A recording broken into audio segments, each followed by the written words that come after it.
Good evening and welcome to the PAC Chat. I'm Felicia Malelli, Board Chair for New Jersey Public Health Innovation PAC. Tonight, Lori, our Board Treasurer, is joining me in a discussion with Senator Declan O'Scanlan of Legislative District 13. If this is the first time you're joining us on the PAC, welcome. PAC Chat, welcome. And if you are returning, welcome back. The PAC Chat is a NJ5 PAC news outlet where we introduce to you, our community, prominent and key players in New Jersey politics, as well as individuals and advocates whom are influential in affecting changes related to health freedom here in New Jersey. NJ5 PAC is a nonprofit, nonpartisan political action committee. We are a grassroots PAC. And our members, our board members, are deeply committed to protecting and strengthening health freedom, bodily autonomy, informed consent, bioindividuality, and parental rights. We do so with the highest of integrity around our content and our actions. As a nonprofit political action committee, our success relies on your contribution and support. Your contribution affords NJ5 PAC the ability to grow and inform our community on current events, as well as elevate candidates and incumbents who have vowed to be a voice for us, the people of New Jersey, on issues surrounding health freedom and public health. We believe that public health will flourish only when the health of each of us is honored. So please go to our website if you have not joined our website and our membership, and join at njphipac.org and sign up to stay connected. We're also on all social media outlets, Instagram, Twitter, YouTube, Telegram. So please join us to follow us.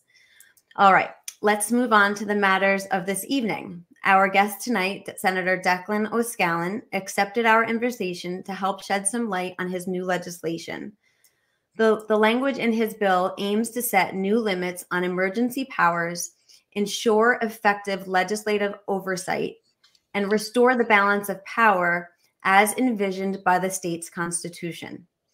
We are excited to report that just today, Senator O'Scanlan announced that Senator Vin Gopal of District 11 will be co-sponsoring this bill, which means that this will be a bipartisan bill, and that certainly increases my optimism for its success. So we'll hear more about that shortly. But before I introduce Senator O'Scanlan, who's going to help us better understand the possible timeline of this legislation and steps that you can take to be proactive and help assist in its success. I'm going to just remind everybody how we got to need such legislation. So remember the bill A5777 that passed in June of 2021, this past June. That was supposed to stop the health emergency, but it actually extended 14 executive orders. So that legislation had an expiration date of January 10th, 2022. On January 10th, the former Senate President, Steve Sweeney, did not repost that bill, A5777, that would have extended those 14 executive orders an additional 90 days. And our community was psyched. But then the very next day, Governor Murphy re-upped that bill, which perpetuated his pandemic executive order powers. And on January 11th, he reestablished a new public health emergency, which rebirthed his power. This decision once again overrode the legislative branch and created an imbalance between the legislative and executive branches of government. The reinstated executive orders allowed the state to continue vaccine distribution, vaccination or testing requirements in certain settings, and the collection of COVID-19 data, implementation of applicable recommendations of the CDC and prevention, and the CDC, to prevent or limit the transmission of COVID-19. It also had other critical components of the state COVID-19 response. It also perpetuated the masking requirement in schools and daycare settings. This public health emergency declaration empowered all state agencies to take all appropriate steps to continue to address the public health hazard resulting from new variants of COVID-19. Under the Emergency Health Powers Act, the public health emergency would have expired at 30 days. So from that point on January 11th, it's due to expire February 11th. Okay, so that was a little bit of the backstory. I hope you got that down. But we're going to bring Senator O'Scanlan on to hear more about his legislation and what that means to limiting executive powers, restoring these checks and balances, to regain equal power between the legislative and executive branch, and of course, what that means for us.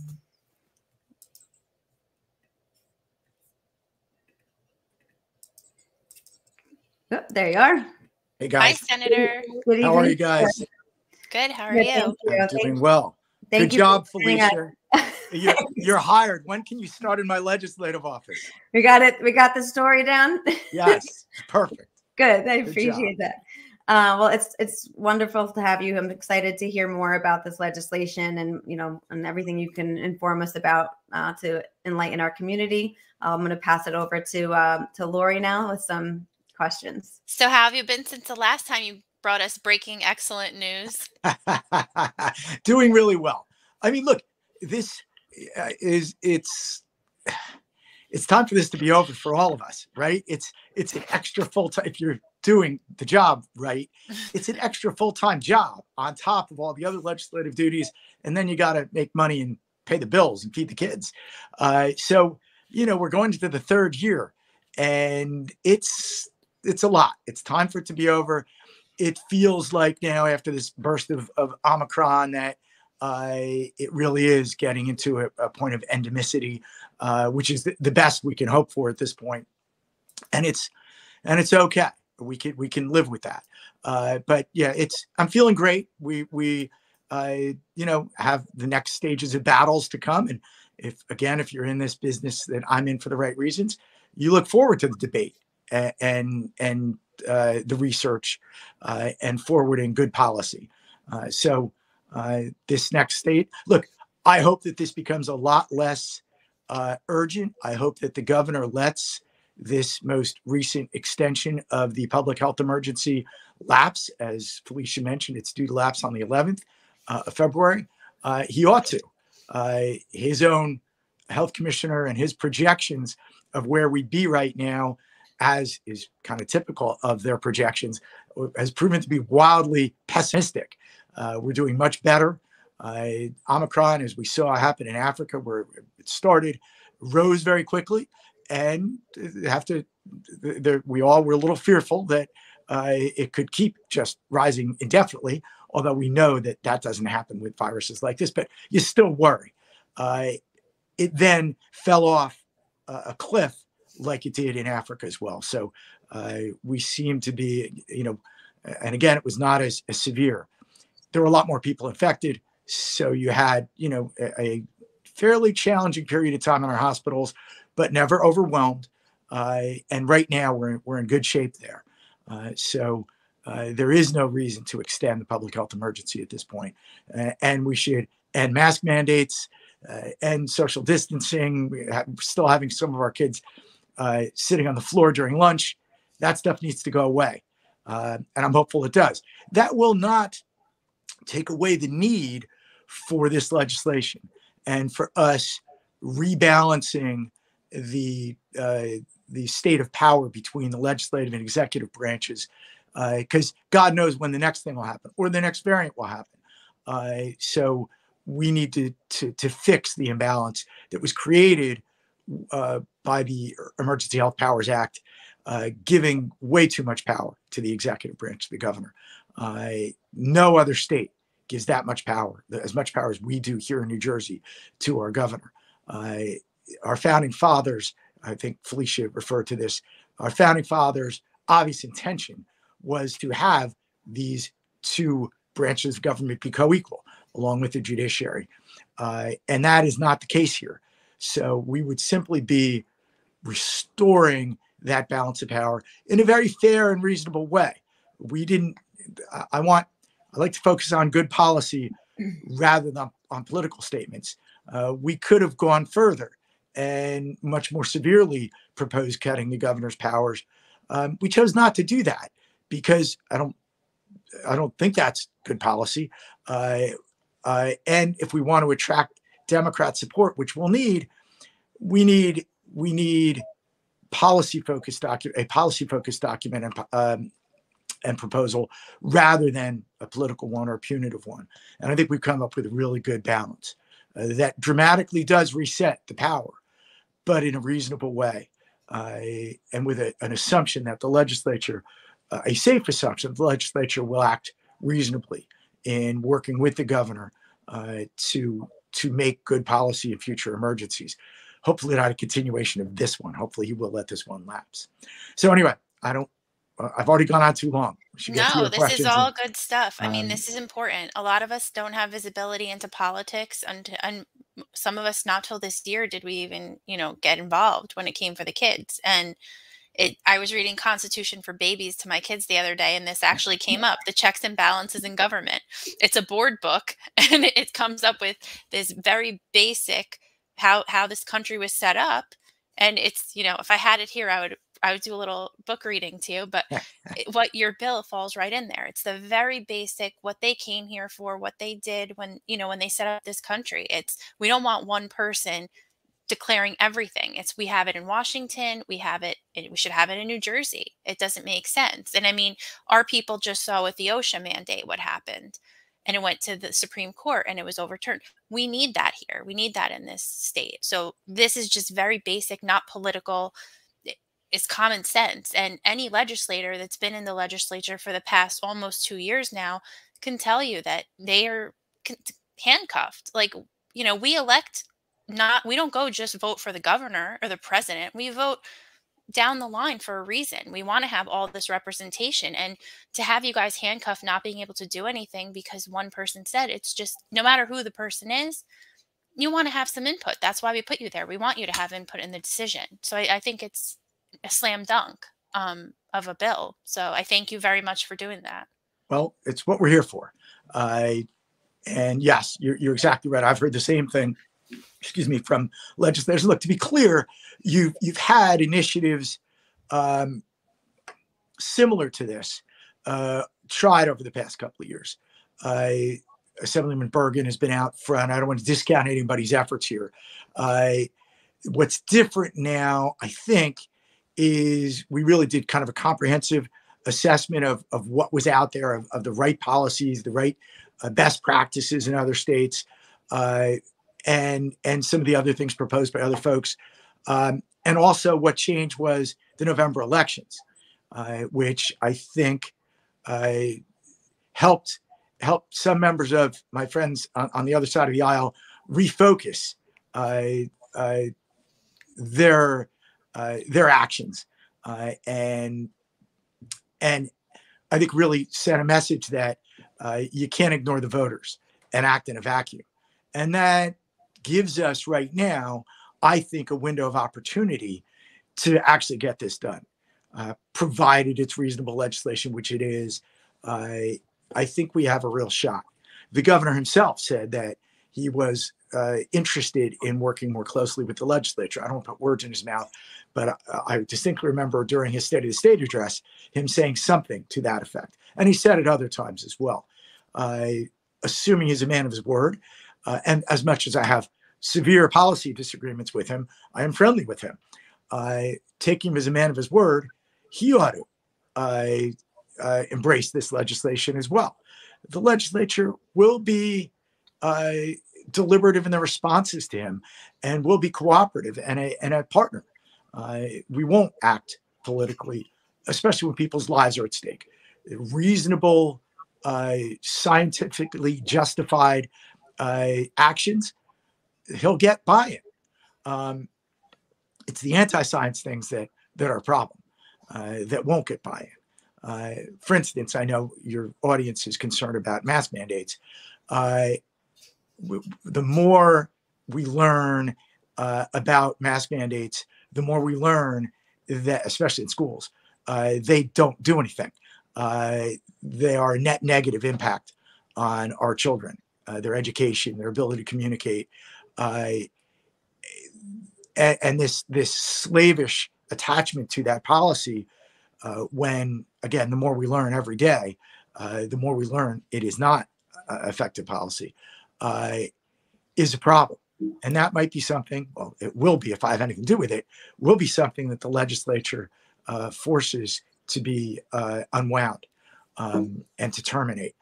God willing, that happens on January 11th. I'm sorry, February 11th or sooner, because it's justified for it to be over tomorrow. But if it needs to be February 11th, I'll take it. But there will be challenges to the governor's policies, and he'll have to make the case. Right now, there is no real communication. There is no real making of the case. There is no give and take. And that isn't just me saying that. Some of my very good friends, Democrats in leadership, have told me that. So that is not how our founding fathers would want us to be operating.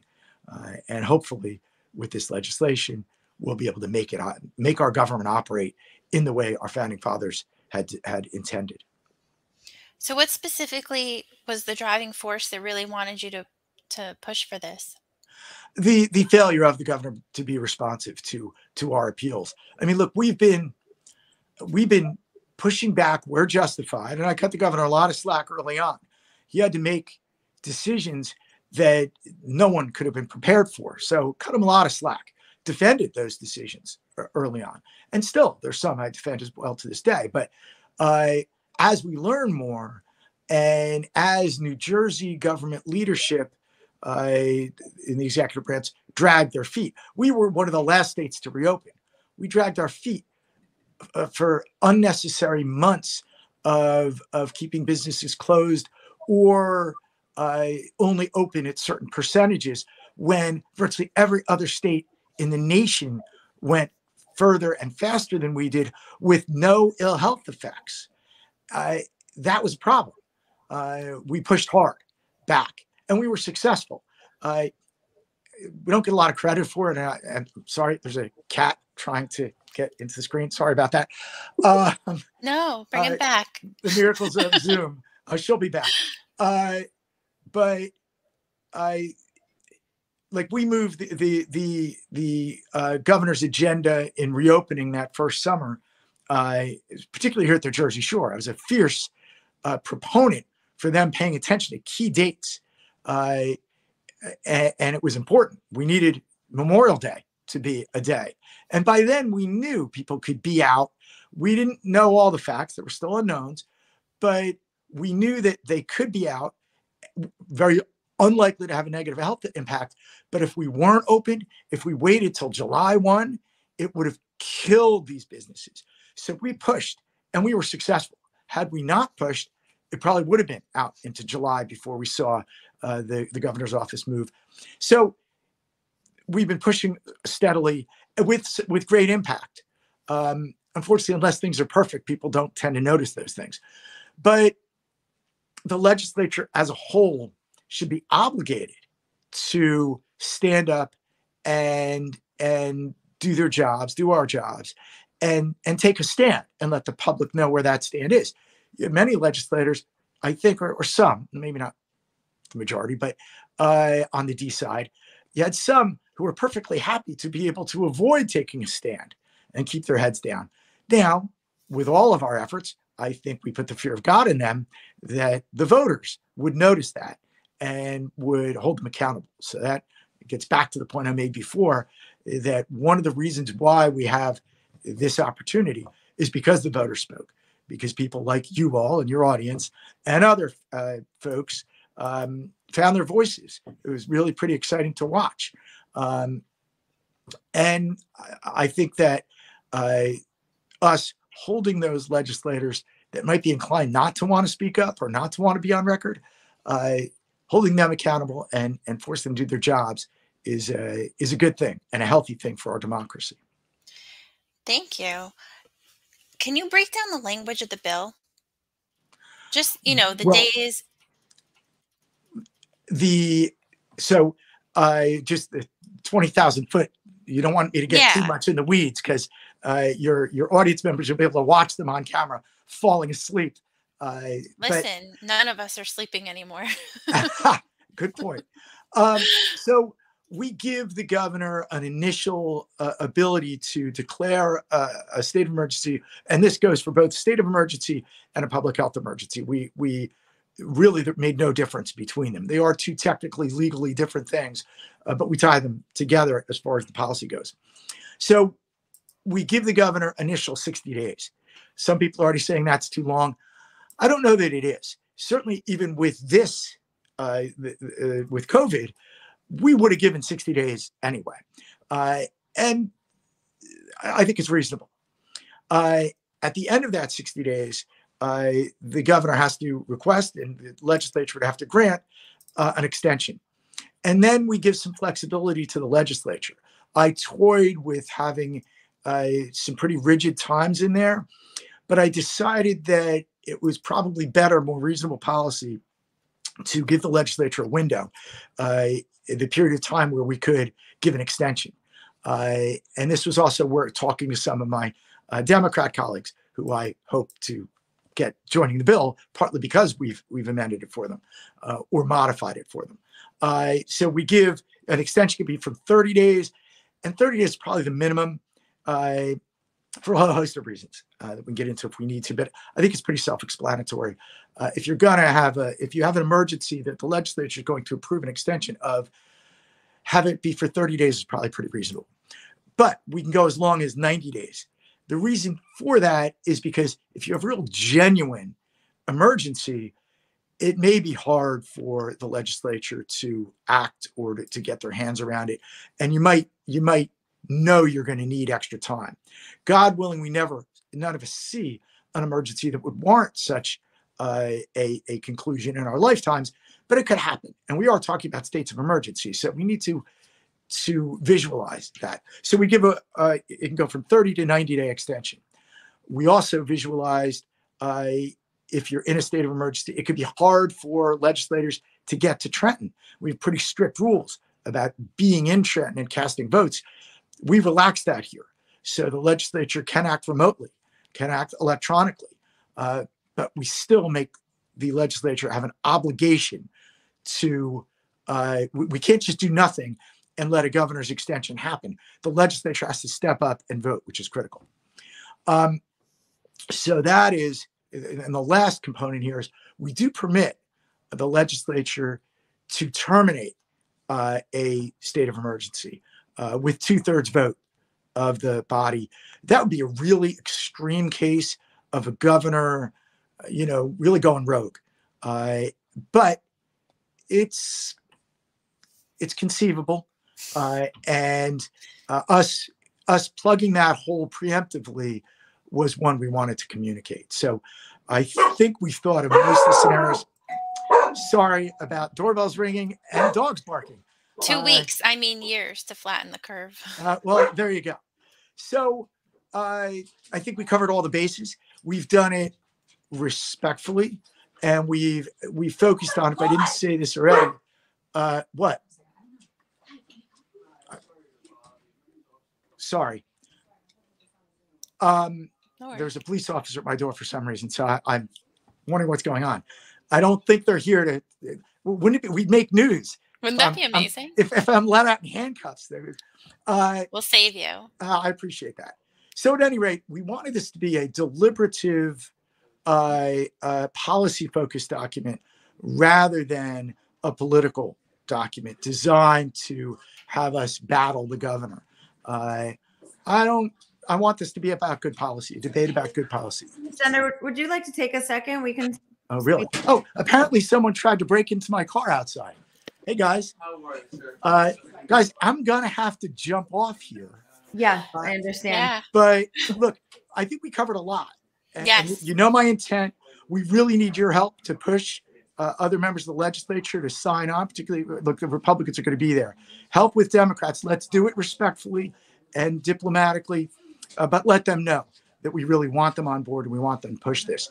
So look, I have to go and talk. Thank you very much for taking your time to speak with us again. My pleasure. And really, Yep. thank you all for being there.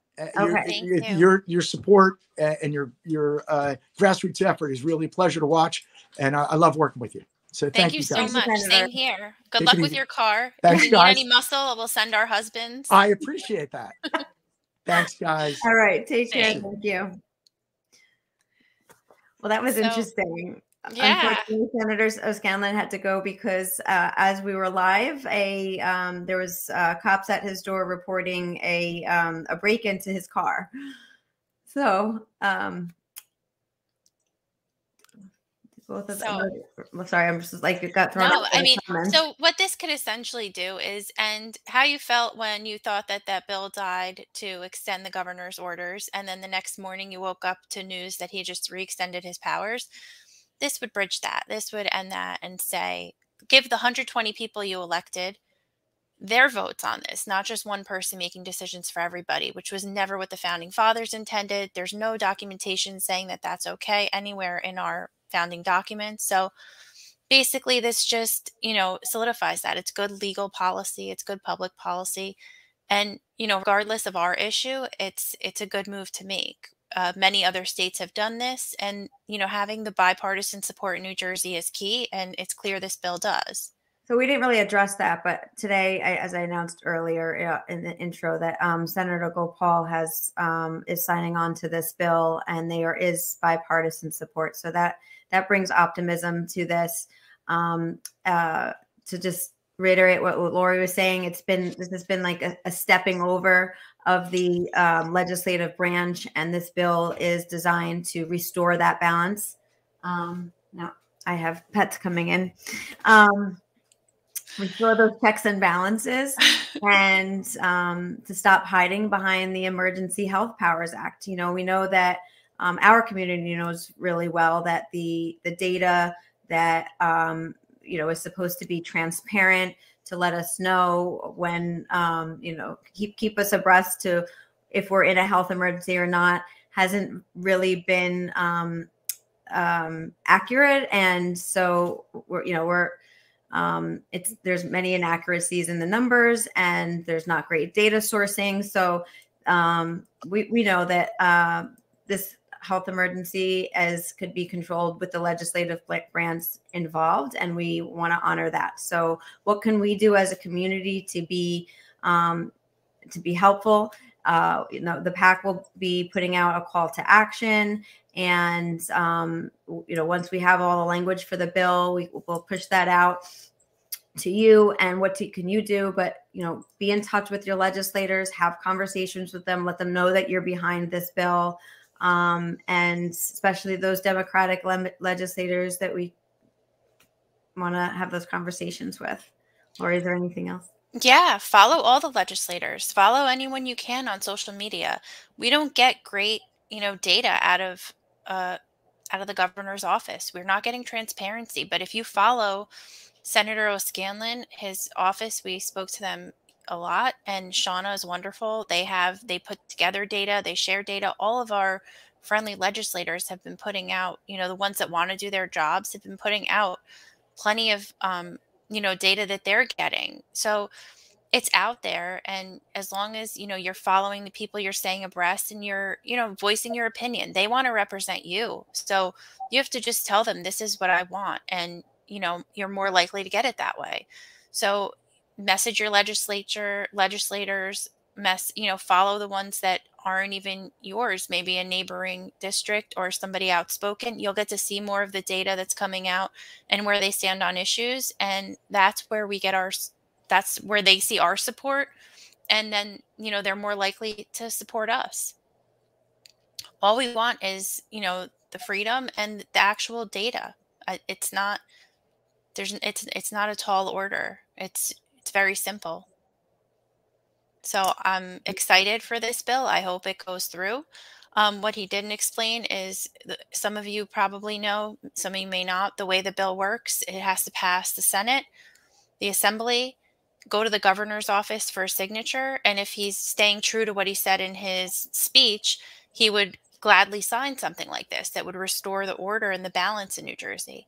If not, he has to veto it or give it 45 days, and it'll automatically be vetoed. And then what would have to happen is 2/3 of the Senate and Assembly would have to override the veto. Hopefully it doesn't come to that. Hopefully he sees the good in this bill and signs it. And then from there on, the legislature would be involved in all these decisions that affect literally every citizen in this state's life every single day. So, I think it's a good piece, and I think it should have that. He shouldn't have a problem signing it. But that's how it would work. So essentially, it would expire. His executive order would expire the day he signs this, or when it expires February 11th, or if he takes the 45 days, then it'll be then. It's unclear right now, but this bill needs to go through committee. If you want to reach out to Senator Gopal, Senator Beach, Senator Beach is the chair, and Senator Gopal is the co-chair of that state government committee. Yeah, that's where this bill's headed. So if you want to reach out to anybody on that committee, we can post it in our comments of the link to see who's on that committee, and you can reach out to them too. If it's any of your senators, go for it. But we'll put out a call to action too.